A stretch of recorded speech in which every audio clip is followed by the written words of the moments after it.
Hello, and thank you for attending the Childcare Boss Training, your guide to opening your childcare business in the state of Ohio. My name is Gary Davis, and I own the Gary Davis Agency. What some of you may already know about me is I have two successful childcare centers in the state of Ohio that I've been in business for 8 years, and I currently employ about 35 people, and we serve over 150 children each and every day. You may also know that I've accumulated about a six-figure annual income in running my childcare businesses, and that one of them is highly rated, and the other one is quickly on its way to becoming a highly rated center.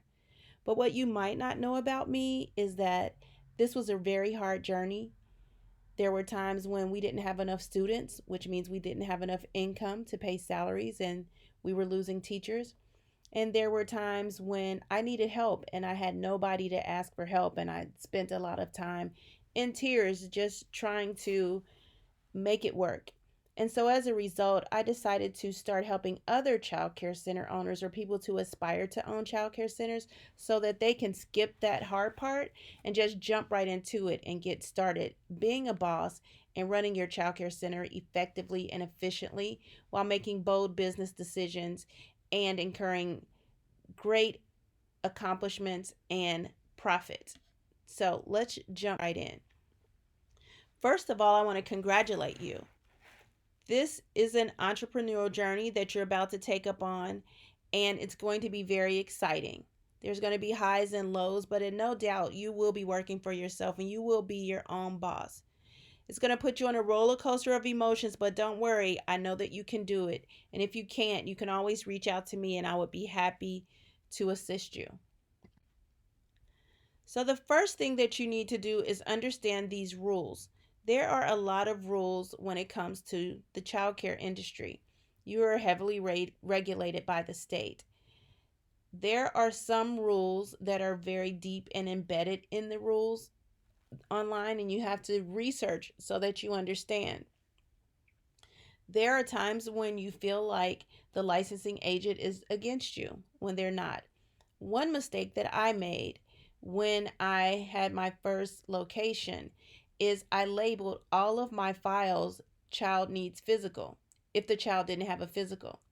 When my specialist came, she pulled every file out and wrote me out because I didn't have the physicals. I learned that day that every child needs to have a physical every 12 months, regardless, or they cannot come to the center because I don't want to get written out for something that I know is a rule and that has to be adhered to. So make sure that you understand the rules. You need to read and familiarize yourself with all 24 rules. And if there's an appendix attached to it, you need to read that rule too. A lot of information is embedded inside of the appendix. The more you know and understand about the rules associated with childcare, the better and more effectively you're going to be able to run your business.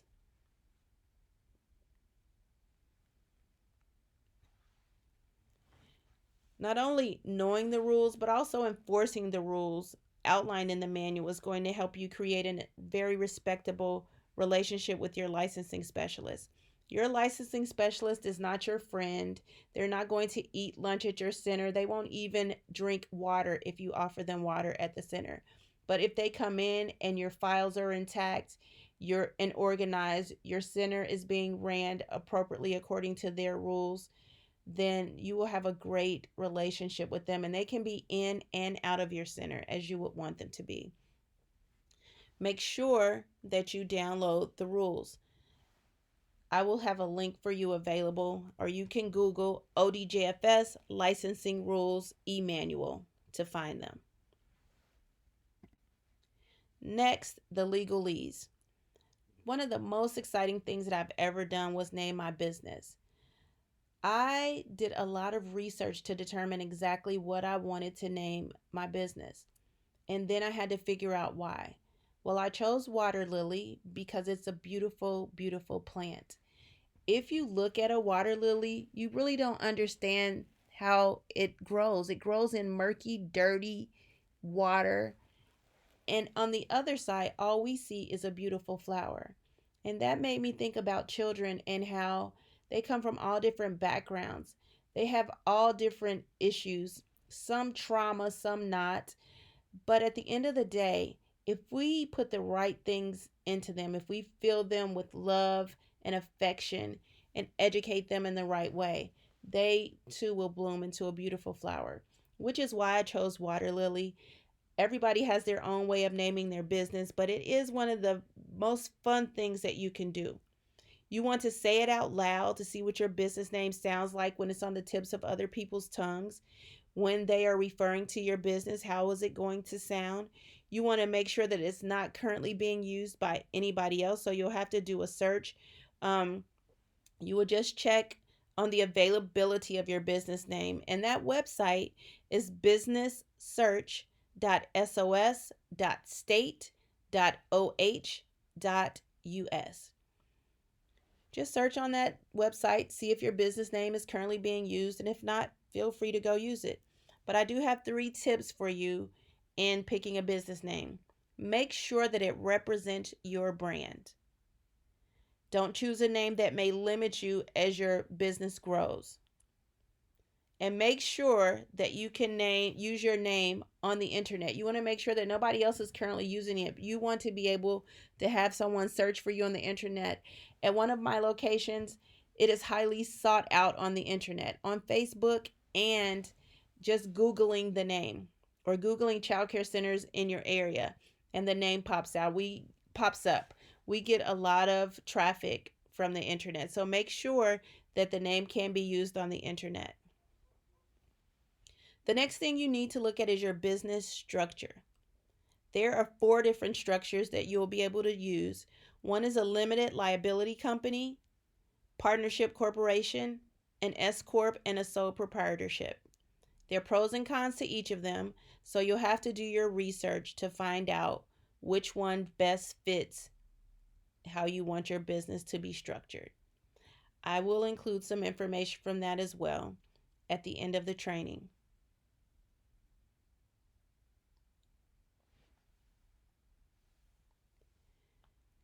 Next is the registration of your business structure. There's a lot of online companies that will do this for you, or you can consult with an attorney. Of course, to save money, the online option is the most cost effective. But if you want to be absolutely 100% sure that you're doing it the right way and you don't feel comfortable doing it on your own, you can always, reach out to an attorney. When you register your business, you're just going to register it at sos.state.ohio.us. After you've chosen the structure, you register. You'll also need to apply for an EIN number. That's an employee identification number. You can do that right on the IRS's website at www.irs.gov, and they will give it to you for free. Some people charge you to do that, so if you want to circumvent that, you can already apply for that on your own and provide it to them. And then you'll also need to register with the Ohio Department of Taxation at www.tax.ohio.gov. So now you have your business name, your business structure set up, and you're all registered. What's next? Cost. There are 2 pieces of information you need to work on, and this is definitely not the fun part, but it's the most necessary part. You first need to forecast and calculate your startup cost, and then you will need to make a budget. Doing these things will help you to formulate realistic financial foundations for your business. I have a startup form available for you and a budget form that's going to assist you in doing that. Make sure that it's as accurate as possible. You will need to reference this for the next 1 to 3 years, and you'll be able to add to this. And if for some reason you're able to seek out some funding from a bank or a loan company or an investor, they may need this information as well. This is one step that I did not do well in the beginning of my business. No one pointed out to me. I just kind of felt like I had it all in my head, and I ran into some problems down the road. I was able to fix the problems that I had, but it just made me realize that if I had done this work up front, it would have been a lot of work to do up front, but it would have caused me less of a headache down the road. So take time to figure out the cost of your business to make sure that you have enough money to cover those costs. The next is market research. Here's another place where I failed. When I sought out my first location, I was thinking that if I saw a bunch of children outside, they definitely needed childcare. I did not do market research. I quickly found out after I opened that there was a very well established childcare center right around the corner with resources that I didn't know if I would ever have. And in addition, most of the people that lived in that area, they did not even need childcare. They weren't working families, and it was a pretty much heavily drug ridden area. So, had I done my market research, I would have realized that this may not be a good location for me. However, I went ahead, opened without doing it, and for a couple of months, I only had it. I had less than 5 children enrolled in my center, which led to cash flow problems and employee retention problems. So, do your market research. Don't be like me. It's going to help you determine if there is even a need in that area for childcare. It's going to help you to identify and understand your customer base. You'll better understand your competitors, and it'll help you with goal planning and reaching targets that you'll be setting for your business. Like I said, this step is often skipped, but it's one of the most important critical steps to build a solid foundation for your business. Plan a few hours this week to begin to collect information. If you need a form, one is available for you. And if you need more space than that, make copies of the form, but do your market research. Figure out what's going on around you and if this is a great place for you to start your business. Next, we're going to talk about your mission and your vision. My first mission statement was extremely long. It was like a paragraph. And not only was it hard for me to translate this to my staff, it was even hard for me to remember. I sat down one day and I revised my mission statement to a tweet. My mission for my child care centers is to inspire and positively influence young minds one milestone at a time. It's simple, it's short, and it captures everything that we're trying to do. Your mission statement does not have to be that short, but this ensures that everyone at my company knows the mission statement. Your mission statement defines your company and where it stands right now. It tells everybody your why. It shows people why you exist, your company's purpose, your competitive advantage, and it helps you describe yourself to larger organizations and speaks to your potential. Now, when you think about your mission statement, you answer 5 questions. Number 1, what does your company do? Number 2, how do you do it? Number 3, why does it matter? Number 4, who are your customers? And number 5, what value are you bringing to the field of early childhood education? You should also research other mission statements from other companies that you use to see how they use their mission statements. One that comes to mind is Nike. Just do it. Pretty simple. Everybody knows what it is. And your mission statement should signify and tag your company in the exact same way. Next, your vision. That's something that's more long term, and it's what your company aspires to be in the long run. 5 questions for your vision. 1, what is the purpose of your organization? 2, what problem are you trying to solve? 3, what are you trying to achieve if failure is not an option?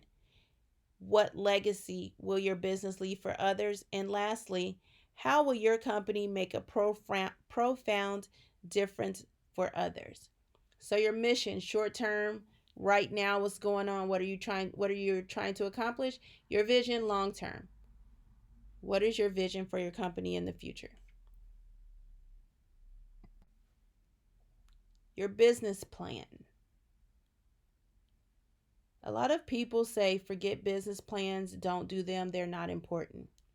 I say if I would have done a more thorough business plan when I first got started, it would have helped me to alleviate some of the financial, structural, human resource financial, all types of options, you know, because I would have had a better understanding of my business. You need to know your business inside and out, and you need to know every aspect of your business. Your child care center should not be an exact duplicate or replicate of someone else's. So, your business plan will help you to carve that out. And that's why I heavily suggest that you do a business plan. It helps you with some strategies, helps you with long term planning, it helps you to accomplish goals, and it's just an all around great document to have to assist you with ensuring that your business has a solid foundation and your complete understanding. I have attached in this bundle a business plan for you to work from for your business.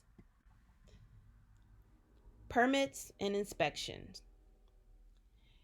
If you choose a location of a new facility, you may need to work with an architect. If that location had not formally been a child care center before, you will need an architect to draw up plans and do work for you. If you're not exactly sure whether or not you need an architect or not, your city should have a building code plans and zoning code administration department. If you happen to be in Hamilton County, that number is 513-352-3271. They will tell you whether or not you're going to have to hire an architect and to convert your space into a child care center. What they won't do is refer an architect to you. I would suggest that when you find an architect, you work with an architect that has done child care centers in the past and that you get references to verify that that information is true. Right now, as you go through this process, you need to start thinking like a CEO because you are now about to embark on running a business. So everything you do, you need to have a complete understanding of it. You need to get things in writing. You need to be able to negotiate. You need to be able to communicate. And you need to be able to make sure that people are following your vision of what you're trying to create for your business. As far as the architect is concerned, you're going to have to interview the architect. I have included a form of interview questions for you to ask the architect to make sure that you're going to be able to not waste money because they don't know what they're doing. You need to also make sure that you have specific deadlines with your architect. And again, get this in writing. Even if you communicate with them over the phone, you should follow up with an email stating, "This is my understanding of our conversation," so that you always have a paper trail and that you know what's happening and what's next. And just in case you need to take them to court for failure to deliver, you have all of your documentation that you need for your case. You need to make sure that you stay in contact throughout the project with the architect to ensure that it's completed on time. If the space had previously been a child care center, you probably really don't need an architect, but you can still check with your building code plans and zoning administration just to make sure. Now, then you might need contractors. After the architect is finished, or if you didn't need an architect, you may still need contractors. Contractors are people that help with electric, plumbing, painting, things like that. I've included a form for you to keep track of your contractors. Again, set solid deadlines with them and help to keep them on track by having a follow-up system to make sure that they get things done when they said. The sooner you get things done and the more you stay on track, the more money that you will save.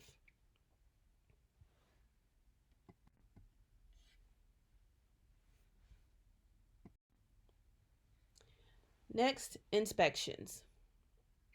Now, you'll have to have inspections from the building and inspections department, especially if you've had construction, health department for your food service license. You'll have to get a fire inspection and a pre-licensing inspection. Now, some of these things have to be done before you submit your plan of operations. Some of them may not, but you'll have to have all of these inspections done before you open. You want to have everything set up as if you had children starting the next day. when you have these inspections. So make sure that you have already contacted the department that you need the inspection for, and that you know everything that they need, because the faster your inspections are finished, the faster you can be up and running. So again, you need to ensure that you have all of these boxes checked, so as they come in to do their inspection, they're able to provide you with the information that you need, and then you can move forward with getting your space open and filled with happy children and staff members. Next steps, you're almost done. Now, the process that we talked about, even though we've covered it in a short amount of time, this process can take weeks or months to finish. And while you're working on all of that, there's other things that you can do, because part of it you'll be working, part of it you'll be waiting. But there are other things that you'll need to do in the meantime, like your Okra profile, your policies, your procedures, your handbooks, designing your classrooms, thinking about your staffing, curriculum, community engagement, and of course, marketing. This may seem like an impossible task, but you are not alone. The Gary Davis Agency is here to help you along the way, and we're just a phone call away.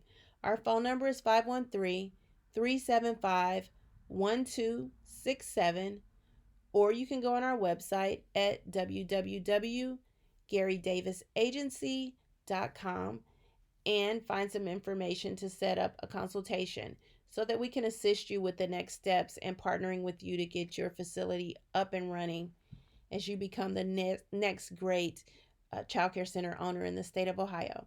So thank you for listening. There are several documents to follow that you can look at and download and use as you pursue your journey to become a child care center boss.